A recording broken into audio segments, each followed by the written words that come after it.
And thank you all for joining today's session. These are our financial disclosure slides. So today we will share evidence-based methods for bridging the gap, translating intensive rehabilitation campaigns into real-world participation for children with CP. My name is Lee Eriksson, and I'm the CEO of Neurotech R3. We are a biomedical and digital health company based in New Jersey, developing AI-driven rehabilitation solutions using exogaming and motion tracking technologies that enhance upper limb recovery, promotes patient engagement to improve therapy outcomes across clinical, home, and telerehabilitation settings. We're here today to explore an important and unfortunately often underemphasized truth in neurorehabilitation, that improving motor function is only part of the journey. For children with CP, true success in therapy is measured not just by range of motion or dexterity, but by how those improvements translate into real-world participation. Too often, children with CP face a complex constellation of barriers: physical, social, emotional, and systematic. And all these barriers limit their ability to engage meaningful in school, play, and community life. So even the most intensive therapy can fall short if we don't address these broader participation challenges. So today, we're going to take a deeper look at how strategic interventions, including cohorting during camp-based rehabilitation and the use of rehabilitation technologies, can influence self-efficacy, self-efficacy, and foster meaningful engagement. We'll examine how to design rehabilitation programs that don't just stop at skill building, but actively support children in applying these skills in real-life contexts. So together, we'll also unpack one of the toughest challenges in our field. How do we measure participation? How do we know when therapy is truly expanding a child's world? Not just their function, but their confidence, their independence, and their joy. So upon completion of this session, you will be equipped to discuss the constellation of barriers to participation, describe the impact of cohorting during camp-based rehabilitation on self-efficacy, gain insight on a rehabilitation curriculum that facilitates the translation of motor function and activity level improvements into participation expansion, and discuss the challenges associated with evaluating the impact of rehabilitation on participation. I'm very excited to do this presentation together with Scott Matthews, who is the Executive Director of Intensive Therapeutics, and my colleague, Dr. Cho, who is our Chief Science Officer and the Professor at Rutgers Department of Rehabilitation and Movement Sciences, and Olivia Michelson, who is an amazing, resilient 15-year-old teenager with CP, and her mom, Karina Michelson. So after my introduction, Scott will talk about their approach for building a highly effective curriculum for a collaborative, group-based intensive program that promotes real-world functional gains and participation. We'll then get a very insightful testimony and Olivia's story on resilience and success, and she will share her experience from participating in this program for 11 years and what it has meant for her and her family. Scott will then share their approach on how they were able to successfully integrate exogaming technologies as an adjunct modality into their program. And Dr. Cho will show you our data and outcomes on the research that we have done in collaboration with Intensive Therapeutics over the years that has resulted in us being able to design rehabilitation solutions that expand participation. Scott will also talk about participation post the program and key takeaway from this session. and we have a lot of time for questions at the end. So together, we'll present how we are changing the rehabilitation journey for young people with CP and hemiplegia, making therapy fun, accessible, and effective. So this is not just about better outcomes, it's about giving these kids freedom to play, to create, and to live more fully. I have a couple of acknowledgements. Imagine being a child who wants nothing else more than to play, draw, or simply pick up a toy and be like their peers, but your hand won't cooperate.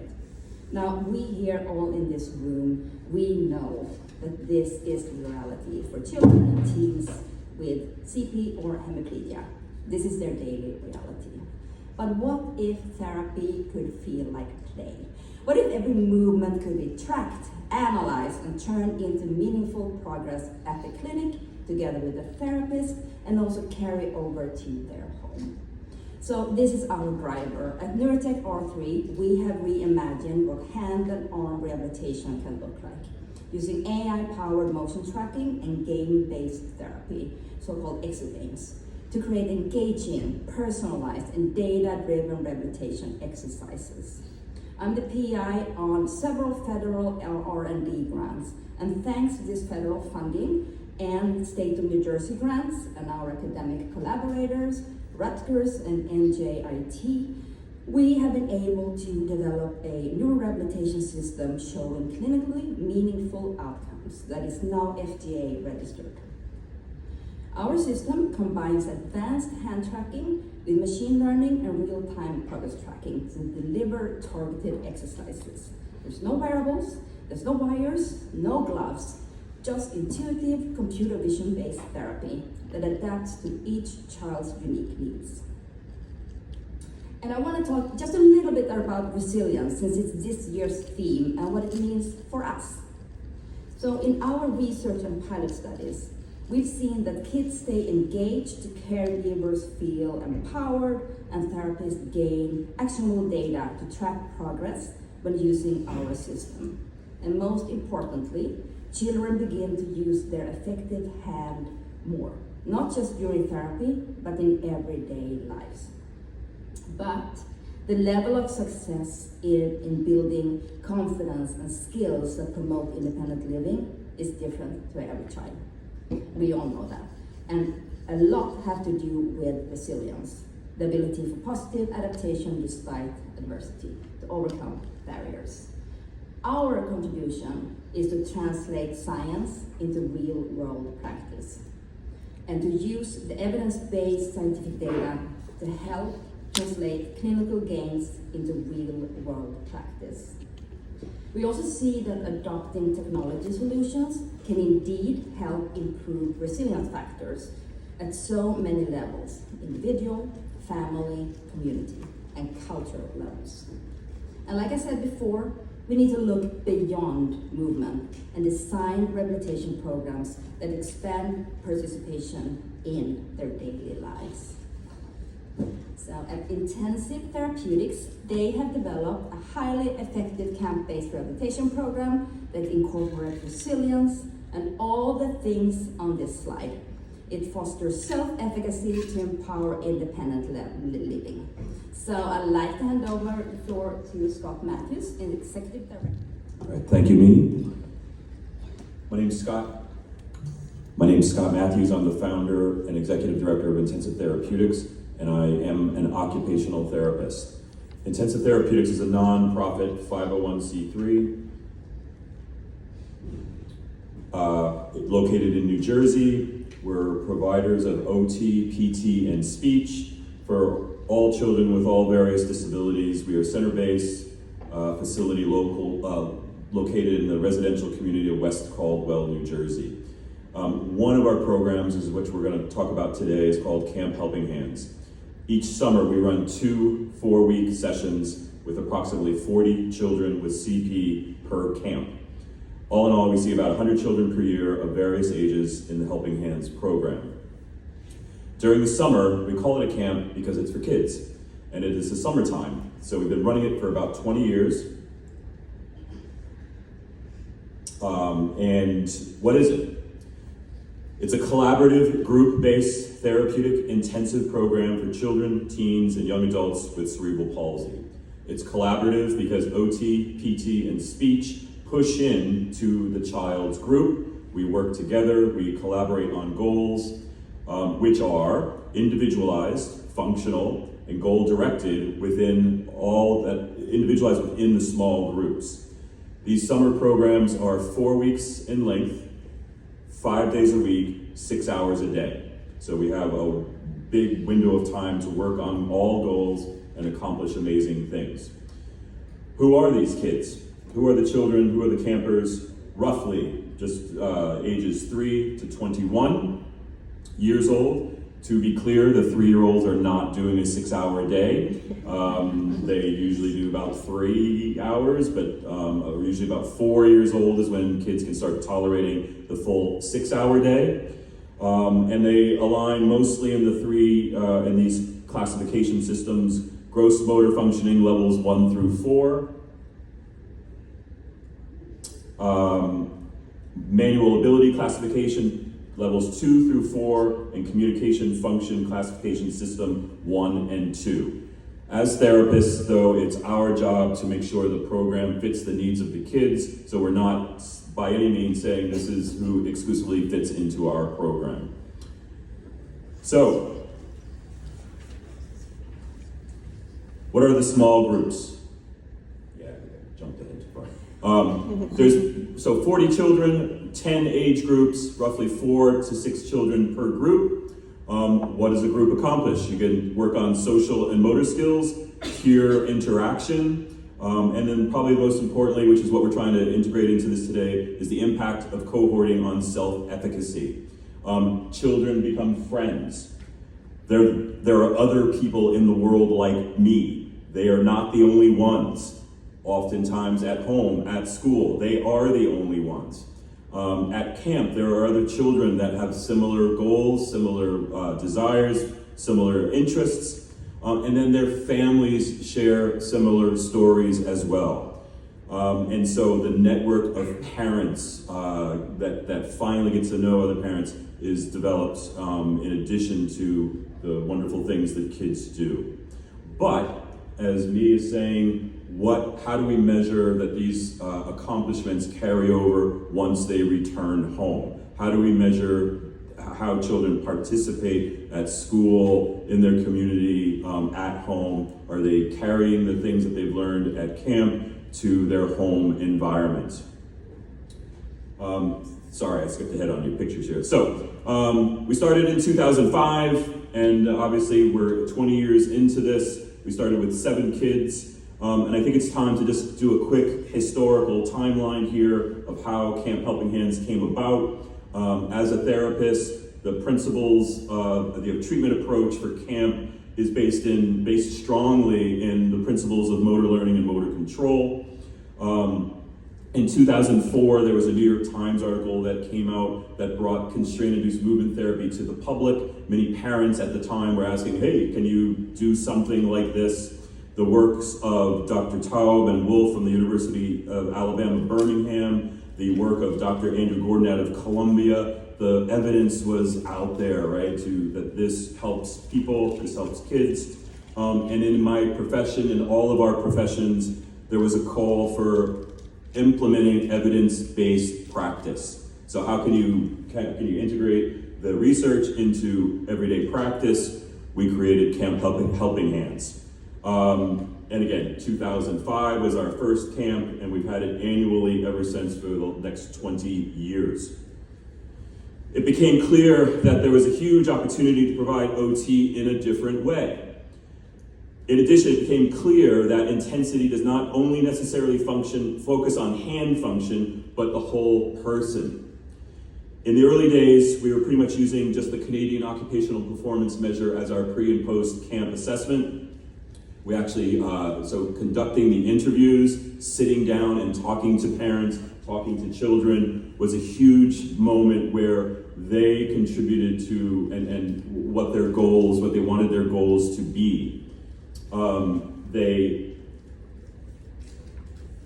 Parents know their kids best.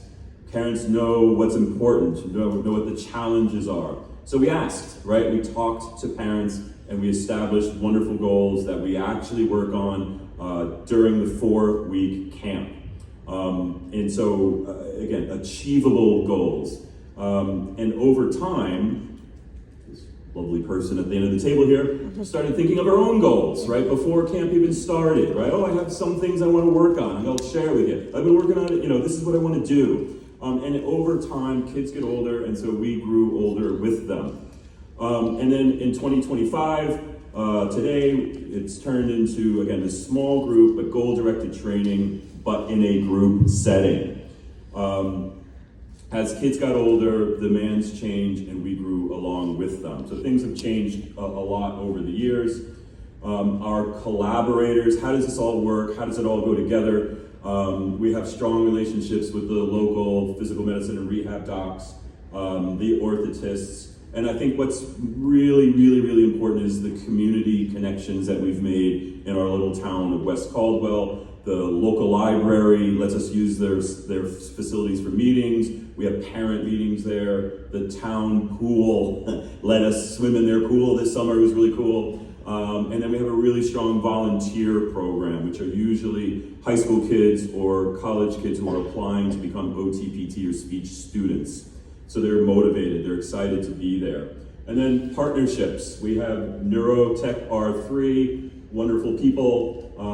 We've worked together. Dr. Cho will explain more of our relationship, but they've listened to what our concerns are, and then we've adjusted and made changes over the last 3 years, and we're super thrilled to be here today to describe that in more detail. We also have numerous contracts, probably over 20 contracts with different universities for their OT, PT, and speech programs to do internships, fieldwork experiences, capstone projects, that type of thing. So we're always, it takes a village, right? And this is my attempt at explaining it to you.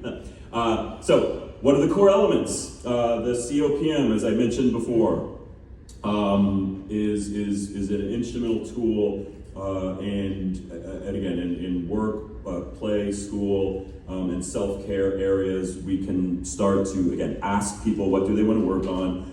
Buttoning buttons, making a ponytail, riding a tricycle. Those are the goals that came out of people's mouths. And can we do that? You can if you practice it enough, if you have an environment where there's enough time to work on these things.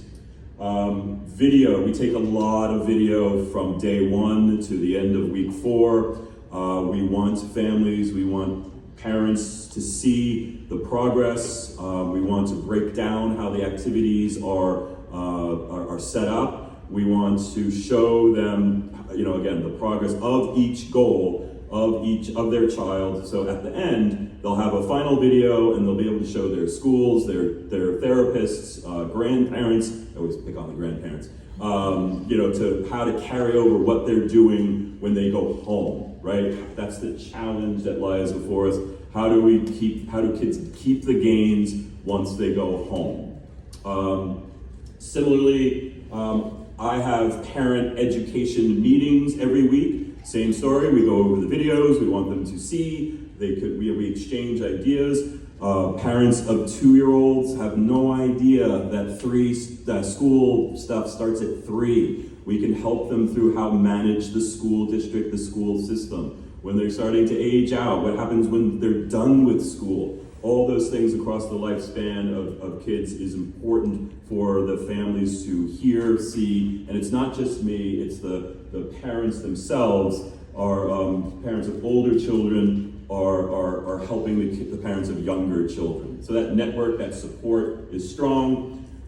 We added the goal attainment scale, which is, again, the therapist inputs for goals, pre and post camp, and then finally the staffing and supervision. The OTs, the PTs, and the speech therapists supervise the whole thing, and then we have the interns who, from, again, different universities, the fieldwork students are running the groups and helping create the activities, and then the volunteers sort of round out the full staffing picture. So, what is it? We tried with our friends at Moravian University to sort of quantify what it looks like. And so the y-axis on the end there is the percents of time in a cast. The x-axis is number of days, right? So there's 4 weeks, 5 days a week, that's 20 days. So 80% of the time we start with in casts, 20% bimanual or goal-oriented specifically activities, and then cast time decreases while bimanual activity and goal-directed activity increases, and that's sort of the visual representation of how the constraint component, we combine it with the bimanual component and the goal-directed tasks. Goal attainment scale in 2022, we had 233 goals for the 49 participants. That's roughly 4.66 goals per camper. Almost 90% of all the goals were achieved, or we surpassed what we anticipated in the beginning. And then the COPAM scores, same time, same camp. The pre and post scores on the COPAM were statistically significant for the parents' perceptions of performance and satisfaction. And so again, we're in the wild, as it's said around here. We're doing our best to capture data. And this is our first attempt through the help of another university. Their statistics department was really influential in doing this. So getting us up to why we're here, we took that 2022 data and we did a demonstration poster in 2024 here. Again, we're trying to develop a tool. We did a demonstration poster to figure out what tool would measure participation best. And then we're back here again to deliver some findings that we found for 2025. We're also excited that we have a poster that we're bringing into the speech therapy into this mix. And then we have another poster for the home program that we'll talk about later. So I hope that is a brief description of our program. I hope it makes sense. I'll be happy to talk to anybody. And now I'd like to pass on to hear Olivia's story and her mom, Karina.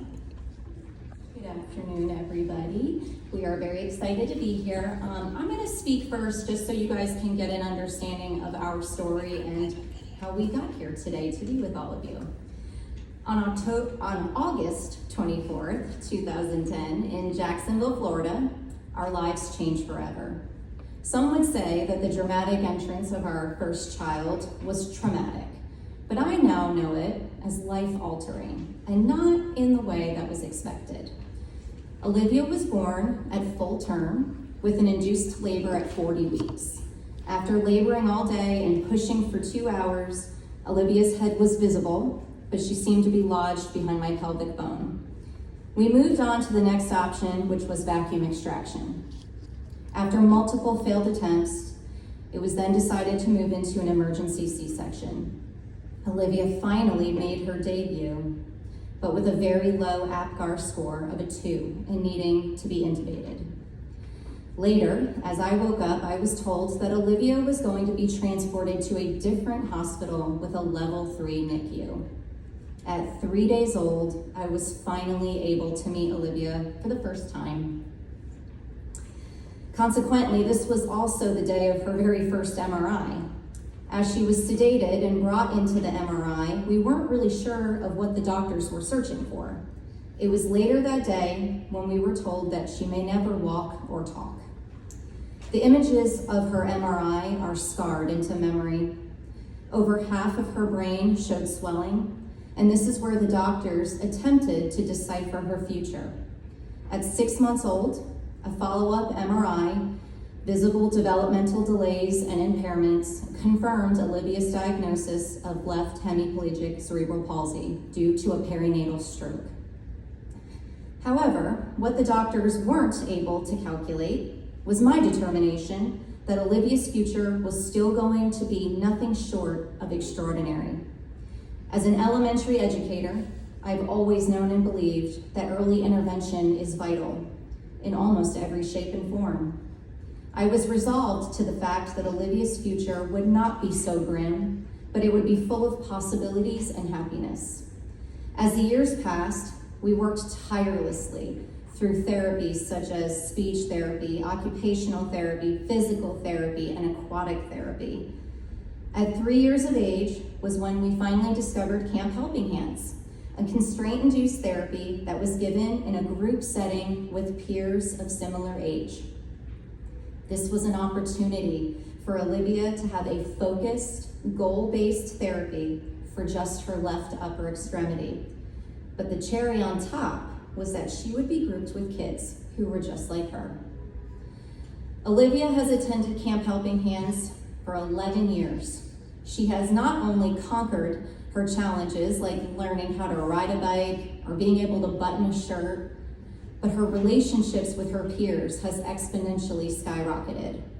Through this intensive group setting, Olivia tackled some of the most difficult tasks, but she's doing it with her peers cheering her on.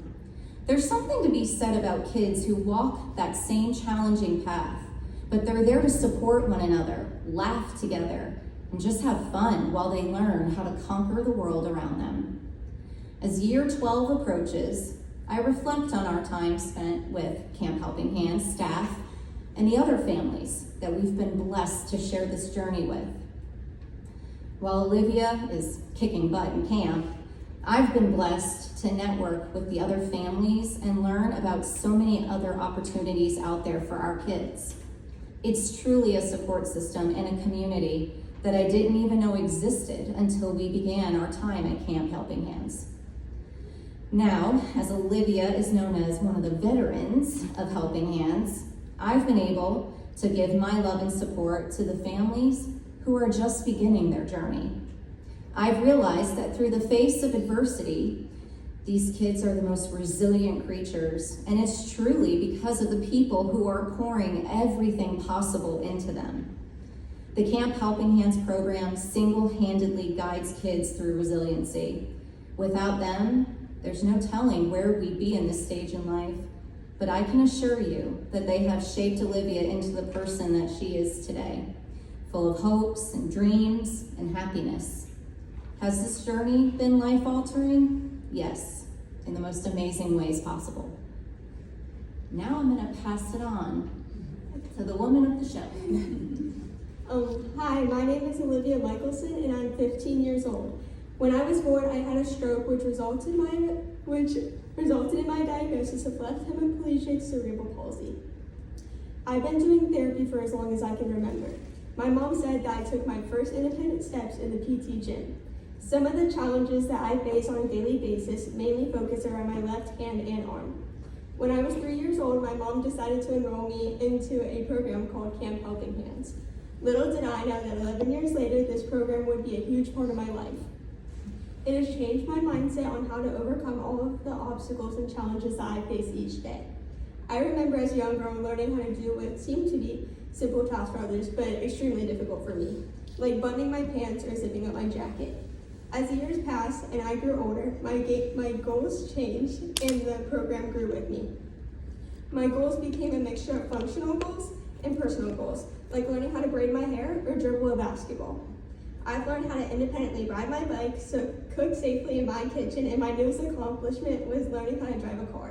I can now say that I have my driver's learner's permit, and I've been driving daily. All of these goals were important to me, and I've continued to work on them year after my time at Camp Helping Hands came to an end. When I was younger, wearing a cast was not ideal, but I quickly learned that my friends were going through the same experience as me. The program is designed to focus on the daily goals that we set at the beginning of the program, but we also get the opportunity to have group time fun. During goal times, we've learned how to tie our shoes together, how to make ponytails, and how to carry heavy objects in our hands. As a group, we've had lots of fun playing sports, being competitive, and also being creative. As we've grown together, we've accomplished some pretty amazing milestones. Together, we learned that Camp Helping Hands was something that we would look forward to each year. and we continued our friendship throughout the school year while we FaceTime each other. They are the friends who truly understand the challenges and the struggles through day-to-day life, and that is something that can never be replaced. Thanks to the staff and the design of the program at Camp Helping Hands, they have taught me that through hard work I can accomplish anything.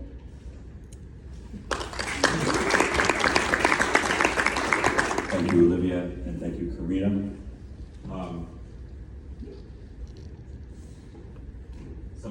Something Olivia left out is she is also a wonderful peer model. So in the group context, with a group of kids, there's older kids of similar age, but there's also children who are younger, and they look up to her. If she can ride a bike, hey, I can ride a bike as like Olivia does, and they say things like that. They're paying attention, they're watching, because young women like her, not kids, sorry, are doing these wonderful things. So again, that is built into the program, and again, the little kids are paying attention, and she's leading the path.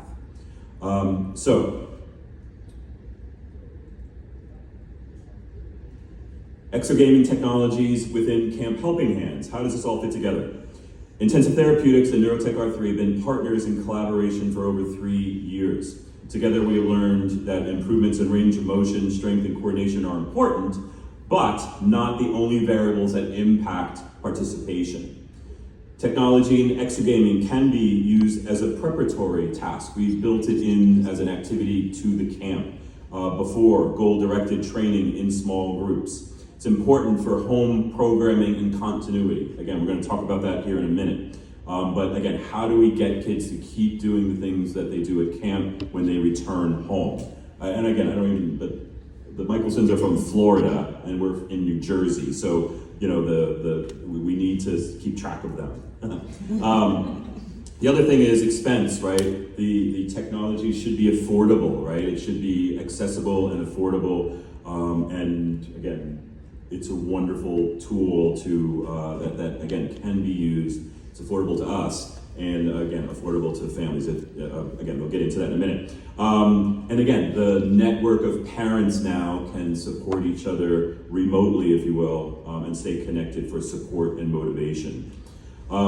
Approaches for integration, collaboration, and understanding. It's important to understand posture and positioning. This was probably one of the key moments in our relationship where we had to figure out a way that kids cheat, right?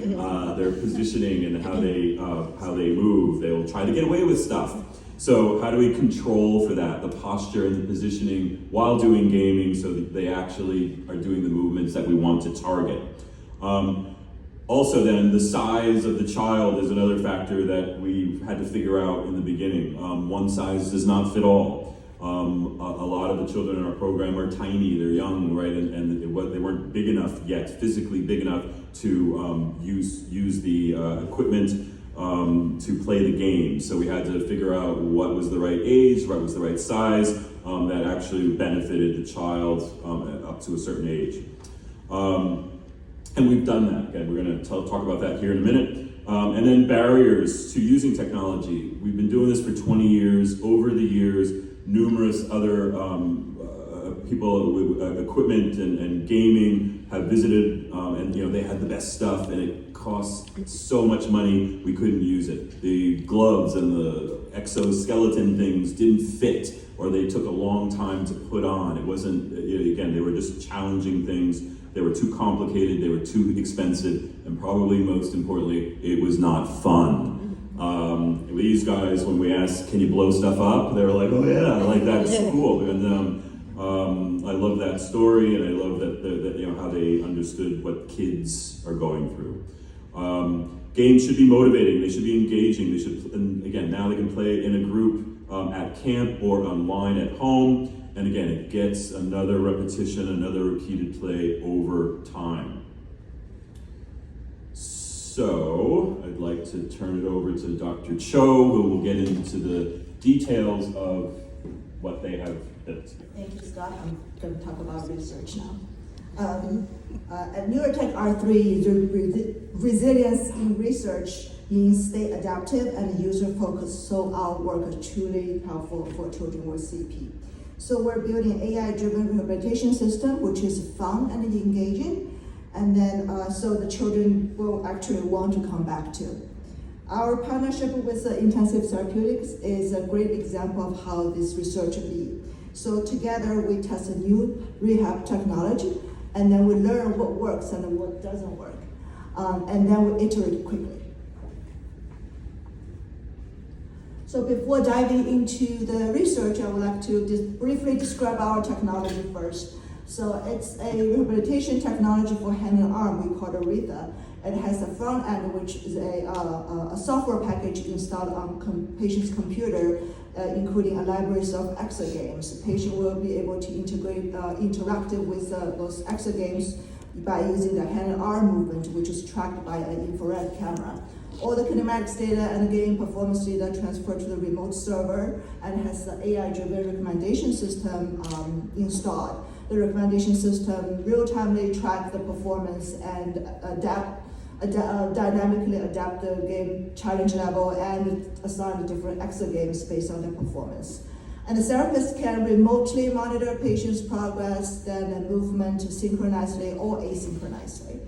So the system can be used in inpatient hospital, outpatient clinical centers, or for home exercise program. Also can be used as a tele-rehab platform.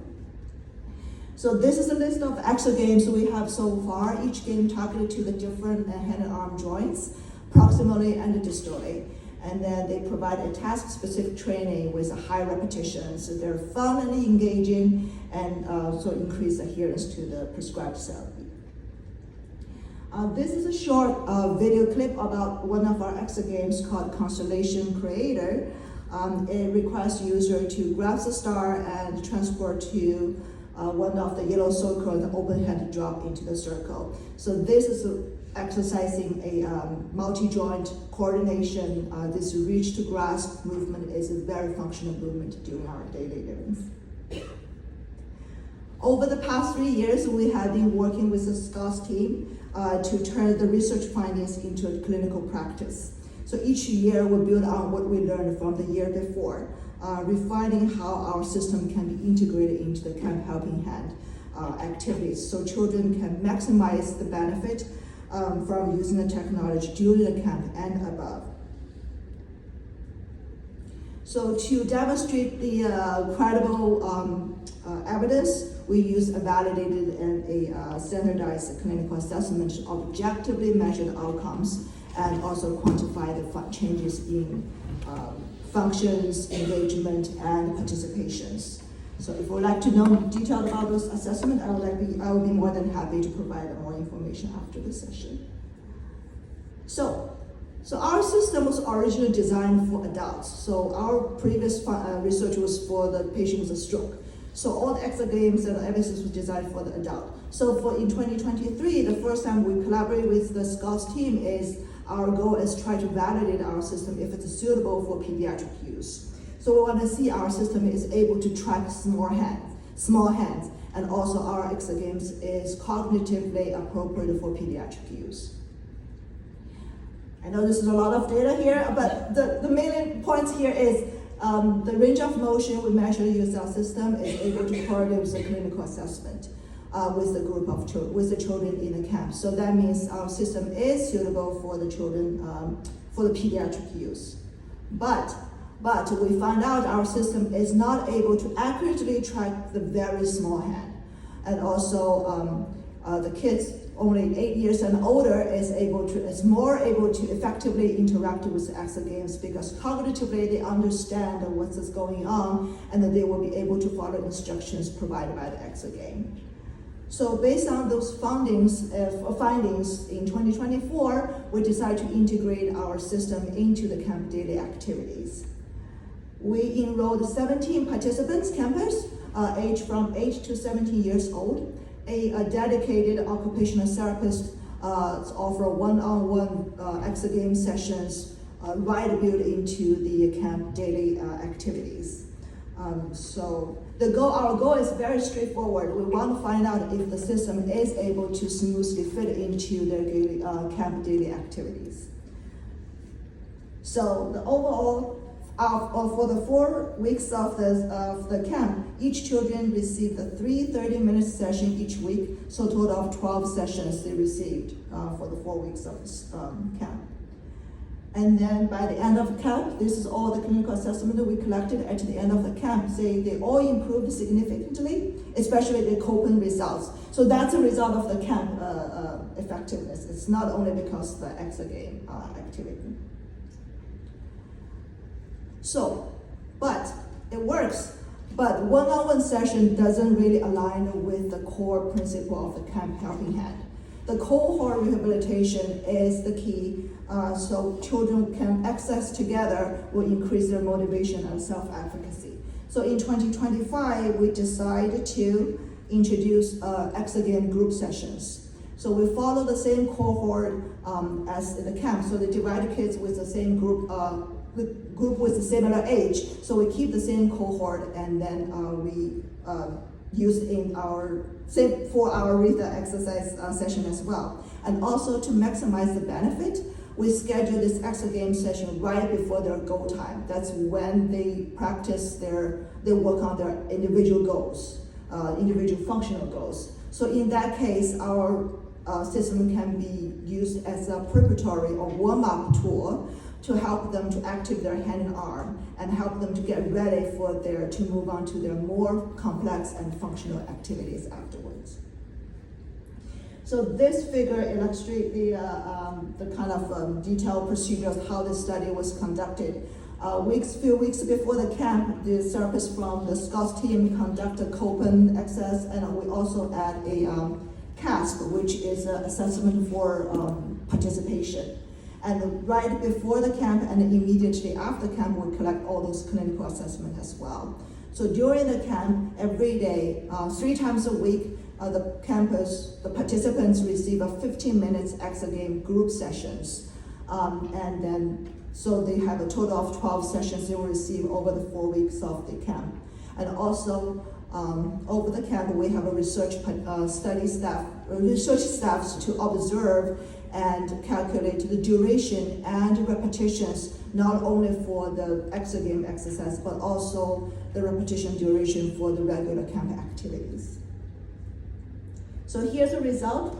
So all the clinical assessments, they all have an improvement, and the Copen improved significantly. And observation data shows our RETA system, our exergame system, is able to provide a higher repetitions within the same period of time, and higher percentage of the time actually on the task. So that put our system in a very good position that it can be used as an effective tool to warm up children to exercise their hand and arm before they go into the more complex and functional movement. And this post-CASP data collection for the participation is still ongoing. We expect the data coming back by the end of this year. But we anticipate we will have increased participation scores, so to indicate that camp gains can be transferred to their daily living. Several campers enrolled in our 8-week home study to continuously use our technology at home by themselves to maintain the gain they got from the camp. And so this is still an ongoing study as well, so we don't have the data yet. So what's next? So next is we want to expand this cohort rehabilitation model from camp to home-based. So the children with a similar age can enroll into a exergame group session, home-based group session from their home, and the therapist can remotely monitor them. So we want to keep this peer motivation going year-round, and then because everything can be scheduled during the school year and also can schedule around the after-school routines. So that is the resilience in research in action. We validate, integrate, and iterate. We bring our system from lab to camp to home. And each cycle of testing with children and therapists sharpens the technology and strengthens the real-world impact. So, we're wrapping up here. In conclusion, community-based participation has many components. Absolutely, the movement is one of them, but the social interaction, the communication, the interest, the motivation, the environment, how do we adjust for that, all impact participation once kids return home. So what are the key takeaways? As we mentioned in the very beginning, barriers, Olivia and Karina described so wonderfully that they've encountered along their path. Children and youth with cerebral palsy face a constellation of barriers, including physical, environmental, and psychosocial factors, restrict engagement they can't fully engage in everyday life and community activities. There's story after story of kids that don't or wait to participate in gym class. We know that they can do the things because they did in the camp, but they're not engaging when they go back to school. Why is that? Cohorting for self-efficacy, grouping children with similar goals and abilities and ages in camp-based rehabilitation fosters peer support, motivation, confidence. These are the key drivers of improved self-efficacy and sustained participation, right? They support each other, they cheer each other on, they challenge each other, right? I can do more than you. It's a wonderful way to provide therapy. It's to me a valuable way of providing therapy. Designing for translation, effective rehabilitation curricula bridge the gap between motor gains and real world participation through goal-directed practice, meaningful activities, and opportunities for skill generalization beyond the clinic or camp. If we practice and work on goals that kids want to do, then they're more likely to do them at home. It's their goals, and so they do it because they want to get better at it, so then they are more likely to do it at home. Evaluating participation is the challenge. Outcomes remain challenging due to their context-dependent and multifactorial nature. A combination of qualitative feedback, individualized goals, standardized measures offers a holistic evaluation approach. As we said throughout, it takes a village, and we are always looking for partners and relationships so families with children with cerebral palsy can participate in all aspects in their own village. We sincerely appreciate this opportunity to discuss our program and look forward to continuing this relationship to support the families of children with cerebral palsy. Thank you very much.